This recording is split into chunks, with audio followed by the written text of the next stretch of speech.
How goes the family? Welcome back to Larry's Anything Goes. Hopefully you guys are having a great day and still enjoying your Thanksgiving weekend. It basically is over with, so hopefully you guys enjoy the rest of it and get ready for good old Christmas. Happy holidays, Merry Christmas, and all that good stuff. Today's subject matter I'm going to be talking about is the importance of skilled trades. Now, most of you guys know that you've been watching me since day one or been watching me recently. You know, I grew up in the DMV area. Basically, for those who don't know, the Washington, D.C., Maryland, and Northern Virginia area. You see the map right there, because there's, like every state, there's two distinctions of Virginia, there's two distinctions of Maryland, and with the part of Virginia I'm from, Northern Virginia, we're basically connected to Washington, D.C., where you see Southern Maryland, that's right outside of Washington, D.C. There's a connection all together, and we're connected with Maryland, so that's why they call us the DMV area, not just thinking about the Department of Motor Vehicles and all that good stuff, okay? But anyways, you know, growing up in the DMV area, it's one part of the country that's, you know, very high in education. Most people just always talked about getting college degrees. And is there anything wrong with that? No, I have one as well, so, you know, it's not saying anything bad about anybody getting a college degree or anything of that nature. Absolutely not. There's nothing wrong with it, because I always say it's your life and it's your choice and how you want to live it, because at the end of the day, you're the one that has to be happy when you wake up in the morning and when you go to bed at night. You know, you have to be happy. And I always tell people, do what makes you happy, as long as it's not breaking the law and you're not hurting anybody. Go for it. But anyways, the article I read the other day, there's this program that I found out about in Washington, D.C. It's actually under the city government, the Department of Employment Services, call it DOES, working in conjunction with power company PEPCO, which is, it's always good to see this, you know, because actually for the benefit of the city, it's benefit for the company, it's for the benefit for the people who actually want to get a skilled trade. So that's how I look at it on that. Leave everything else out of what I just said, you know, because that's what matters the most. People getting a skilled trade, because it's more in demand than ever nowadays. You have more people with college degrees than you do people with skilled trades. So skilled trade jobs there's still a shortage in them, you know, in the United States of America. And if you ever seen the show Dirty Jobs, you know why. So most people aren't growing up to say, I want to be a plumber or an electrician or a masonry or anything of that nature.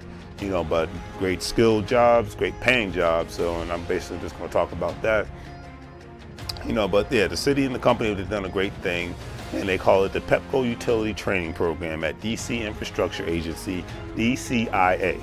The great thing about PEPCO's Utility Training Program is that it offers residents hands-on experience through classroom instruction with an outdoor training facility on the grounds of DCIA, which I think is great, because I think when it comes to anything, you need that hands-on experience. I mean, you could be a blogger, whatever have you, you know, you could be selling products. The best experience is always going to be the hands-on experience. You can do all the reading in the world, but the best experience is always the hands-on experience. You know, participants in this program actually acquire skills in transformer testing, installing, repairing, and maintaining overhead electrical lines, bucket truck operations, and other skill sets relevant to the infrastructure industry. And that's another thing that we need to keep in mind here.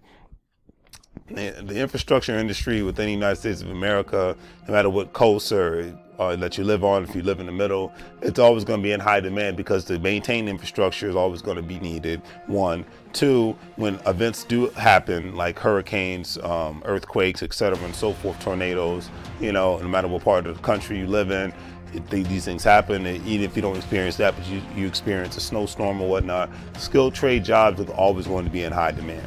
Okay. And with that being said, and a lot of times we even have a skilled trade job, you're more flexible than most people with a college degree, because a lot of times, no matter what state you live in, whether it's Mississippi, Pennsylvania, Indiana, California, New York, Virginia, Maryland, DC, doesn't matter. What's always going to be in demand is people with skilled trade jobs and whatnot, because you're always going to need an electrician, you're always going to need a plumber, you're always going to need somebody to fix the roads, fix the bridges and whatnot, fix the lights. You know, because believe it or not, electricians deal with, you know, those lights that you stop at and go through. You know, so it's just like those buildings that you have to work in. You know, I mean, obviously the list goes on and on. We need electricity, we need plumbing. So these jobs are going to be in, high demand.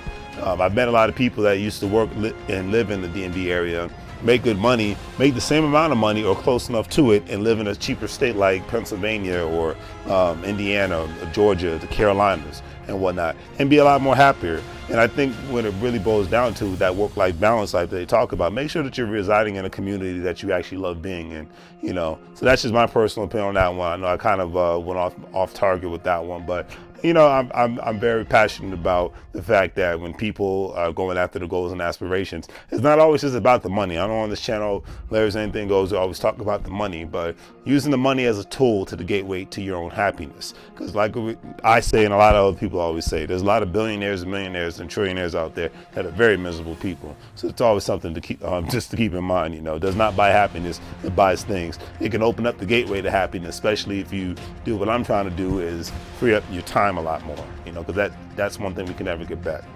But now this is a very important, because the great thing about a skilled electrician is that it's, like I said, it's not only just needed all over the United States, it's needed all over the world, you know. So whether you're prior service, have a degree, live in a state that's considered having a great economy or a bad economy, your skills, like I said, is going to forever be in high demand. Another thing is, I know somebody who actually oversees on a regular basis, I will not say his name, but he's a master electrician. And he gets paid very well, up to $200,000 or even more. Probably gets the hazmat pay, because I believe he's working with government, federal government contractors and whatnot, to ensuring that things are secure on military bases and other federal installations. And he's making a killing. And the beautiful thing is, he doesn't get taxed like you do in the United States. That's one thing. And then you're getting the hazmat pay, so then you're getting paid even more. And when you're smart with your money, because obviously if you make good money, you don't just buy crap, you can be able to afford a lifestyle to where you don't even have to have a job if you don't want to anymore. But so it's like this, these skills are in high demand. Okay, no matter where, if you're in America, if you're in Africa, if you're in Europe, if you're in Asia, the Middle East, wherever have you, Australia, you know, these skills are in high demand. You know, that's one thing that a lot of people don't give blue collar, hardworking people enough credit, and I definitely am going to give you that kind of credit, all at the same time. Another great thing is that the average salary that junior to mid-level electricians actually make, depending on what state that you live in, is around $37,000, between that and $65,000 a year. And then your average master electrician can make up to $80,000 to $100,000 a year, or even more. And most electricians that I even come into encounter with are independent contractors, or if they do work for somebody, which there's nothing wrong with that, because a lot of times they'll get sometimes they even be a part of a union, so they get additional benefits added on to that. But if they do, they actually do work on the side, and they even create their own little limited liability corporation on the side. So that way, they're not only making great money with a job, but they're making decent money with their company, and they're getting more tax benefits all at the same time. So I call that the win-win-win situation. Hey, the guy even works on my house. He works for somebody and has his own company, and he's a master plumber. So it's just something to take into consideration. He gets all these tax write-offs just because not only does he work for somebody, he's not just a W-2 person, but he's a 1089 kind of person all at the same time. If I'm correct, I'm terrible with numbers, so forgive me if I'm off on that one. But you get what I'm saying. He gets the best of both worlds, just like myself. You know, work for somebody, got my own business, and hopefully you guys do the same thing. It's not, because when I talk about people not just depending on a job, I'm not saying quit your job. The poem I made yesterday says take this job and basically shove it. But we all know that in capitalism, it's not going to work that if everybody has their own business and they don't have a job, it'll never work. So we know that. This is the realistic reality of things. We know this. But we know that just depending on a job in 2019, well, let's just say 2020, because 19 is done, and and beyond, that's not the only way it cannot work. We all know, any reasonable person knows that. So let's just keep it real in that aspect. But like I said, very passionate about this, so I'm probably going to go off on the mark on this one all at the same time. But I mean, heck, I have a lot of uncles that were and are to this day still electricians, and half of them were able to pay off their mortgages. You know what I mean? And I'm talking about in expensive places like Connecticut. Okay, they was able to pay off their mortgages and have a great freaking retirement, or buy a house cash money in the Carolinas and be able to have a great retirement, you know, because they made a lot of money being electricians, you know, and that's just how it is. Especially a lot of times when natural disasters occur, such as hurricanes and tornadoes and whatnot, they would get that hazmat pay, and they would get a lot more money just for traveling to another state. So it's just something to take, you know, to take into consideration. You know, these are great skill sets, you know, that are always going to be in high demand in the United States and around the world, depending on the event. Now, back to the great program. All 22 graduates of the program have been extended and accepted job offers from Pepco and their subcontractors to fill in demand positions in the utility sector. It's a great thing. They did training with the company. They're going to work for the company. I think it's a beautiful thing. The Pepco Utility Training Program is the first of its kind to include a utility yard to train residents for specific needs of the utility sector, which is great. You get one good skill set, and then you work your way up and get other needs in a specific skill set. And then, hey, the awesome thing about all this, in my personal opinion, for the graduates after reading this article, is that they're actually going to be starting off with $45,000 a year. And even in DC, that's not considered a big salary, but for a person come fresh out of high school, I think that's a great freaking salary, because there's no law that says just because you leave high school, you got to go straight into college. A lot of people do actually go into trade school and do freaking well. So I always give people credit that we're in the military and with degrees, and now I'm giving people credit for people who are blue collar workers all at the same time.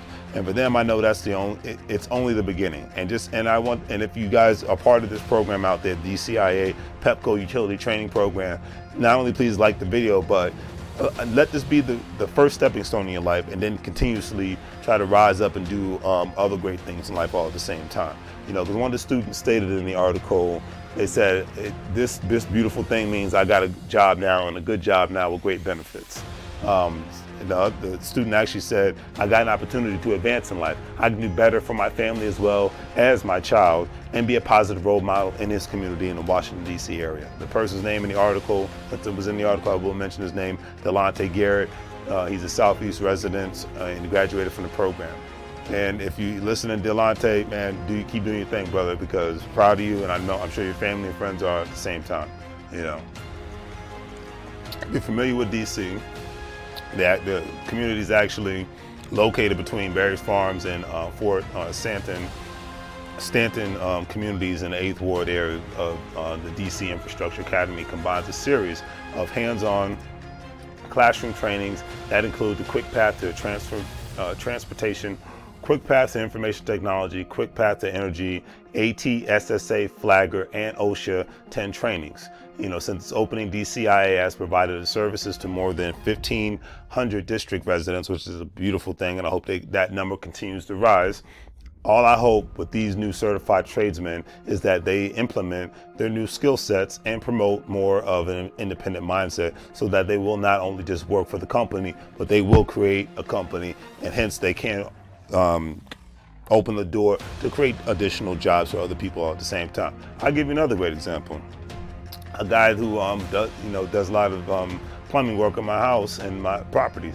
He actually does a lot of apprenticeships for other people and whatnot. So a lot of times, you know, in those situations, you can open up the door for other people at the same time, so they can get a skilled trade, and they won't be stuck just doing one, just having to just go to college.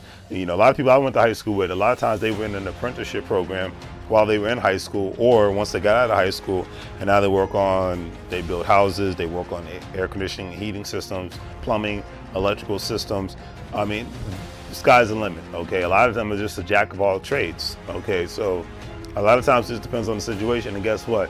Most of them had, compared to the debt, I think it was like the education for a lot of the programs is like 5 to 8, at most maybe $10,000. And that's way less compared to the college debt that you have out here nowadays. That's about $80,000 to $100,000 to $200,000, depending on the schools you go to, depending on the kind of degrees that you're attaining. So that's why I'm definitely with the gentleman from Dirty Jobs about promoting blue collar skilled trade jobs, because a lot of times it can cut the debt in your life, one, and then two, open up the door of opportunity for you all at the same time and those around you. So hopefully you guys enjoyed the video.